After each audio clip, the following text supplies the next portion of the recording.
Assalamualaikum Ibu Jamila. Waalaikumsalam, Bu Ita. Gimana Pak kabarnya siang ini Ibu Jamila? Alhamdulillah sehat, tetap semangat meskipun sedikit ngantuk sudah Ibu. Maklum jam istirahat ya. Ya, ya Ibu. Saya senang kita bisa bertemu hari ini Ibu. Mungkin Ibu Jamila punya permasalahan terkait pembelajaran di kelas Ibu. Iya Ibu, Alhamdulillah ya kita bisa bertemu secara daring, bertemu secara online. Iya Ibu, sebenarnya saya punya semacam permasalahan di kelas. Permasalahan apa Ibu?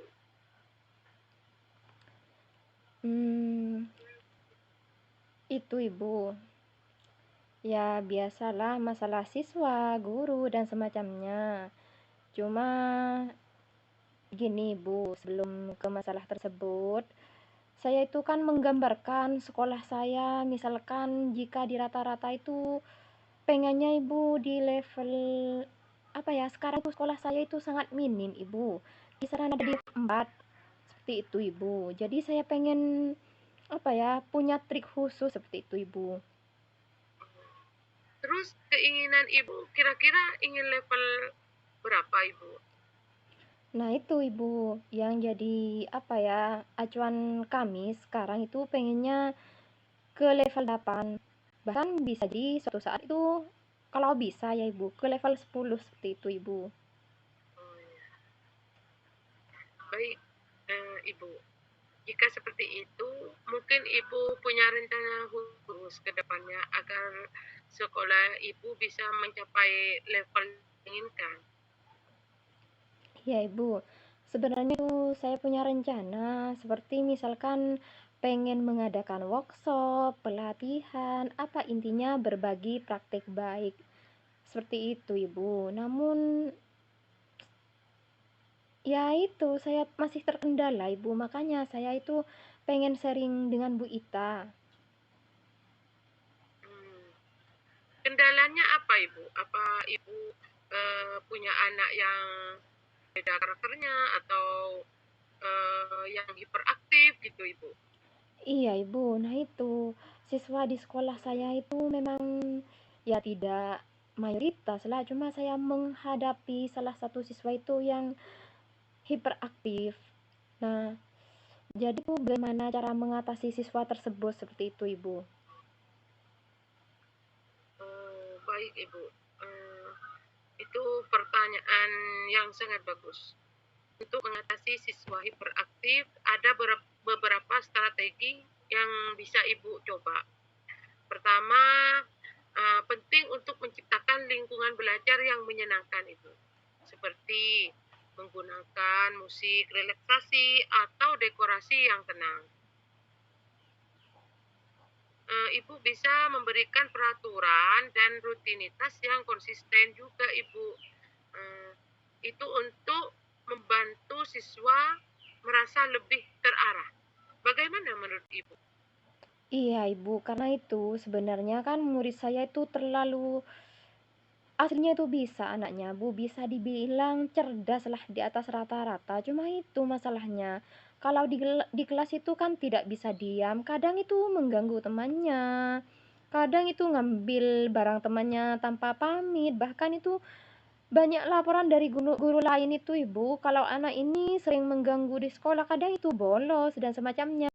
Bolosnya itu sudah jelas-jelas ada di lingkungan sekolah Ibu, cuma tidak mau masuk kelas. Nah, ya hal tersebut itu bagi saya itu gimana Saya ya Ibu? punya Ya kenapa Ibu?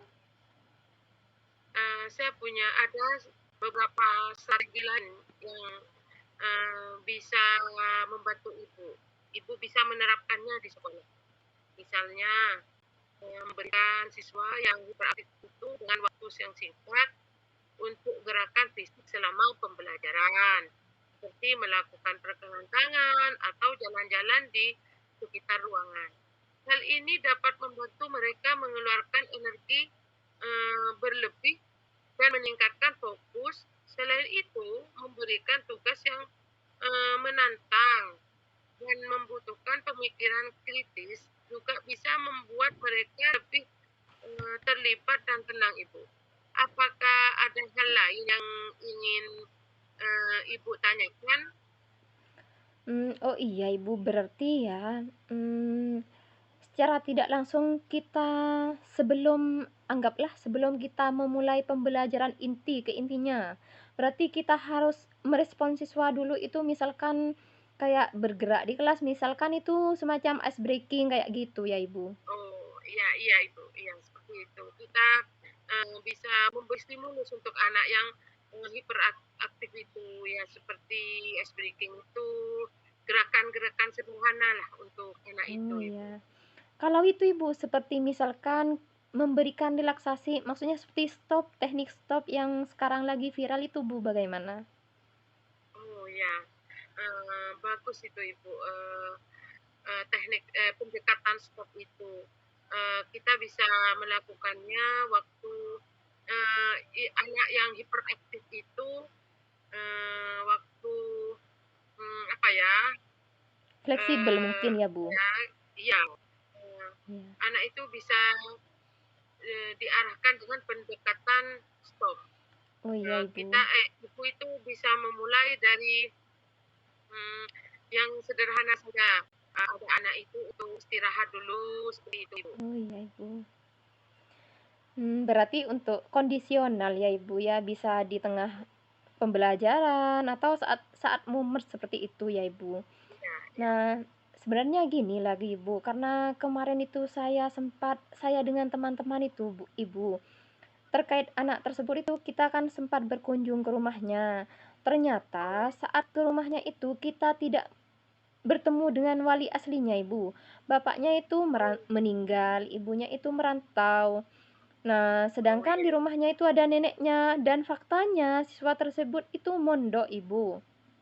Nah, oh iya. ternyata karena neneknya itu sudah lansia, jadi kita itu dialihkan ke pondok. Maksudnya neneknya itu mengarahkan kita untuk konsultasi dengan pesantren seperti itu, Ibu. Nah, sehingga kita mau tidak mau itu kita apa ya, semacam bekerja sama dengan pihak pesantren. Kan Oh, rencana awalnya kita itu kan pengennya untuk mencerdaskan anak, intinya untuk menyenangkan siswa dalam pembelajaran kita itu kan pengennya bekerja sama dengan orang tua. Nah, kalau kita bekerja sama dengan pesantren, apakah hal semacam itu tidak masalah, Ibu? oh itu sangat baik Ibu. Eh, dalam kegiatan apa ya bekerja sama, Ibu bisa mengundang atau mengadakan acara parenting, Oh iya, pertemuan wali Ibu. murid. Di saat itulah eh, Ibu bisa mencari solusi, bisa bekerja sama dengan orang tua untuk mengatur rutinitas dan strategi penggunaan perilaku di rumah dan di sekolah. Seperti itu, Ibu. Oh ya. Apakah ada hal lain yang ingin Ibu bahas lagi atau ditanyakan lagi? Hmm, saya pikir untuk saat ini itu saja Ibu. Nah, cuma gimana ya kalau misalkan sewaktu waktu saya butuh bantuan Ibu, saya pengen menghubungi Ibu lagi untuk sharing karena yang jelas permasalahan saya itu tidak hanya sebatas seperti ini Ibu. Intinya saya pengen tindak lanjut yang lebih nyata seperti itu Ibu. Jadi suatu saat mungkin saya akan menghubungi Ibu seperti itu. Dengan senang hati Ibu, eh, saya siap membantu Ibu. Saya senang bisa membantu Ibu. Jika ada pertanyaan lebih lanjut atau perlu didiskusikan, jangan ragu untuk menghubungi saya, Ibu. Semoga sukses dalam mengatasi masalah ini, Ibu. Sampai jumpa lain kali, Ibu. Amin, terima kasih Ibu. Saya akan mencoba cara-cara tersebut, trik khususnya dari Ibu. Apa barusan parenting kan ya Ibu? Nah, itu Ya, saya juga mengadakan rapat parenting, pertemuan ya wali murid itu, Ibu. ya saya akan mencoba. Nah, karena kita fokusnya itu masih ke intern. Nah, semoga doanya Ibu barusan semoga sukses. Saya aminkan. Terima kasih ya Ibu untuk waktunya. Itu saja ya Ibu. Saya akhiri. Wassalamualaikum warahmatullahi taala wabarakatuh. Waalaikumsalam warahmatullahi wabarakatuh.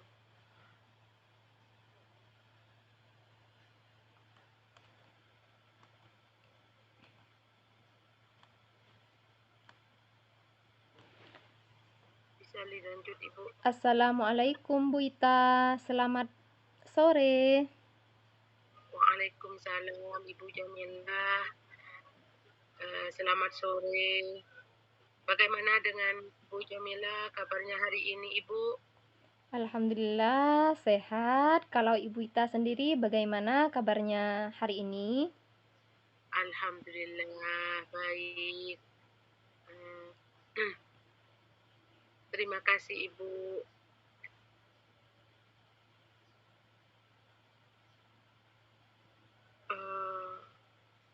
Oh iya Ibu, Iya. gini, sebenarnya saya senang Bu Ita menghubungi saya. Nah, apa ya, untuk membahas pembelajaran berdiferensiasi dan PSE di PAUD kan ya Ibu. Nah, Iya. begini, apakah Bu Ita sudah pernah mendengar tentang konsep-konsep ini sebelumnya Bu? Saya sudah mendengar sedikit Ibu tentang pembelajaran berdiferensiasi, tapi saya belum terlalu paham detailnya untuk PSE ini Ibu. PSE ini masih baru untuk saya Ibu. Saya baru dengar kalau sekarang ini ada mau belajar baru tentang PSE Ibu. Mana dari mana itu pembelajaran PSE itu kayaknya sudah pahami, tapi saya baru tahu kalau ada ajaran tentang PSE. Oh, baik Ibu. Ini sebenarnya yaitu kita itu sekarang lagi lebih tepatnya kayak kita sekarang sekolah-sekolah itu lagi maraknya menerapkan pembelajaran berdiferensiasi. Nah, di mana di sini Bu Ita kan intinya belum paham secara detail kan ya tentang pembelajaran berdiferensiasi. Nah, khususnya di PAUD. Sebenarnya pembelajaran berdiferensiasi itu pendekatan yang menyesuaikan pengajaran dengan kebutuhan, minat, dan kemampuan setiap anak. Tujuannya tidak lain agar setiap anak itu dapat belajar dengan cara yang sesuai bagi mereka. Jadi di sini kita lebih ke minat siswa untuk menyenangkan siswa. Nah, mungkin ada tantangan utama dalam menerapkan pembelajaran tersebut, khususnya di PAUD bagi Bu Ita. Kalau tantangannya ya pasti ada Ibu. Untuk mengidentifikasi kebutuhan setiap anak dan merancang kegiatan yang bisa memenuhi kebutuhan tersebut. Terutama karena setiap anak itu karakteristiknya itu berbeda-beda Ibu.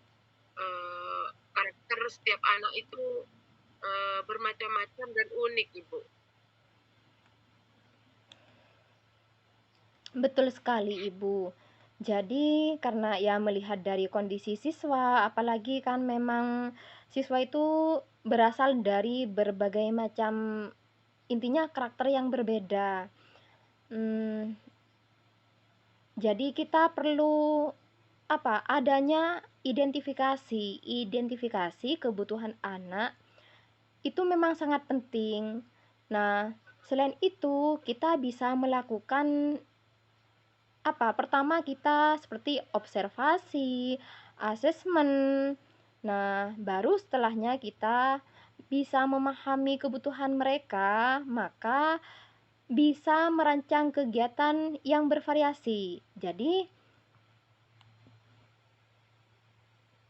ya intinya PSE itu kita sesuai dengan singkatannya pembelajaran sosial sosial emosional. Emosional. Nah, yaitu di mana di sini misalkan itu ya, pendekatan saintifik dan eksplorasi adalah cara belajar yang mendorong anak untuk mengamati, bertanya, bereksperimen, dan menemukan jawabannya sendiri.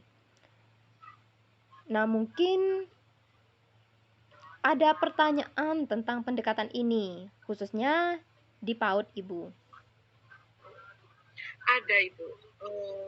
Saya mau bertanya Ibu, bagaimana cara yang terbaik untuk memulai penerapan PSE di kelas saya Ibu, di kelas PAUD Ibu? Ya seperti ini, Bu, karena memang apa ya, setiap kebutuhan, intinya setiap model atau strategi yang baru itu memang biasanya ada langkah-langkahnya. Khususnya ini PSE memang ada langkah khusus, tahapan khusus. Pertama, kita bisa menciptakan lingkungan belajar yang mendukung eksplorasi. Misalkan kita menyediakan bahan dan alat yang dapat digunakan anak untuk bereksperimen. Nah, selain itu, kita perlu mendorong anak untuk bertanya dan mencoba menemukan jawabannya. Ya, semacam memberikan stimulus seperti itu, Ibu, tidak langsung memberikan jawaban. Nah, contohnya saat anak bertanya tentang fenomena alam. Nah, kita bisa mengajak mereka melakukan percobaan sederhana. Di mana dari situ kan anak akan menemukan jawabannya sendiri. Cuma tetap dibantu oleh guru seperti itu, Ibu, untuk apa ya, agar anak menemukan jawaban yang pasti. Nah, menurut Ibu, apa yang bisa dilakukan untuk memotivasi anak-anak agar mereka lebih aktif bertanya? Mungkin kalau di PAUD itu Ibu, dengan memberikan contoh-contoh pertanyaan yang menarik dan relevan dengan kehidupan sehari-hari mereka, serta memberikan pujian saat mereka berani bertanya. Kalau di sekolah itu Ibu, guru itu memberi pembelajaran yang menarik untuk anak, membuat anak uh, bertanya, kadang bertanya dengan spontannya Ibu, anak itu bisa bertanya. Jadi saya lebih di kelas itu saya lebih memakai APE bahan alam Ibu untuk alat peraga. Biar saya anak-anak itu menarik. Umpamanya saya pakai media batu, karena itu menarik. Kenapa batu? Seperti itu dalam dalam anak itu bertanya dengan spontan, saya bisa Ya, memberikan proyek untuk mungkin. anak bertanya. Ya, dan juga Ibu, saya bisa memberikan pujian untuk anak yang berani bertanya. Seperti memberi reward, bagusnya, anak soleh, semangat ya nak, anak cantik, bagus, baik, seperti itu. Iya, itu ide yang sangat bagus, Ibu. Anak-anak kan memang seringkali terinspirasi dari seorang guru. Nah, jadi selain itu membiasakan anak untuk belajar, kemudian bekerja dalam kelompok kecil, mungkin itu sangat membantu mereka merasa lebih nyaman untuk bertanya, kemudian bereksplorasi bersama teman-teman. Nah, bagaimana menurut Ibu Ita? Mungkin ada strategi lain yang ingin dicoba selain yang disebutkan barusan. Saya juga ingin mencoba membuat kegiatan yang berhubungan dengan proyek kecil, di mana anak-anak bisa bekerja sama dan belajar dari pengalaman mereka sendiri. Contohnya Ibu, di saat anak-anak menyusun balok, membuat istana, anak-anak itu bisa bekerja sama dengan menyusun balok itu sehingga berbentuk istana, Ibu. Seperti itu. Guru bisa membuat apa ya proyek kecil yang menyenangkan untuk anak-anak Ibu. Oh iya, berarti fokusnya itu sementara ke proyek kecil ya Ibu. Itu memang cara yang sangat efektif untuk penerapan PSE. Nah, anak-anak di sini bisa banyak belajar dari proses merencanakan, melaksanakan, dan merefleksikan proyek tersebut. Nah, saya sangat mendukung Bu Ita untuk mencoba hal ini. Nah, selain ini mungkin ada hal lain yang ingin Ibu bahas atau ditanyakan lebih lanjut tentang pembelajaran berdiferensiasi dan PSE. Saya rasa ini sudah cukup Ibu, cukup jelas untuk saya Ibu. Lain kali saya akan berbincang-bincang lagi dengan Ibu. Saya akan berkonsultasi lagi dengan Ibu tentang masalah pembelajaran diferensiasi ini Ibu. Baik Ibu, jika memang tidak ada yang ditanyakan, intinya sharingnya seperti ini. Jika diibaratkan ya Ibu, mungkin kira-kira ada di level berapa sekolah Ibu saat ini? Ada di kalau 10 ya Ibu, paling tinggi 10. Sekolah saya itu dapat sekarang ini Ya Ibu. masih level 5 Ibu. Namun saya ingin menuju ke level 8 Ibu. Oh baik Ibu. Nah semoga ya kedepannya sekolah Ibu bisa lebih mencapai ke level yang diinginkan, bahkan jika perlu nanti ke level 10. Ya, semoga sama-sama Baik, sukses seperti itu, Ibu. Saya senang bisa berbincang, sharing dengan Bu Ita. Jika lain waktu ada kesempatan lagi, intinya butuh sharing lah. Ibu jangan sungkan untuk menghubungi saya. Baik Ibu.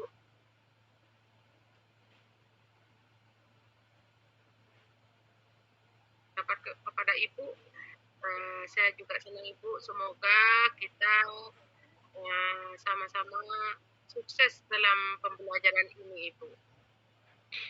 Baik Ibu, terima kasih atas waktunya.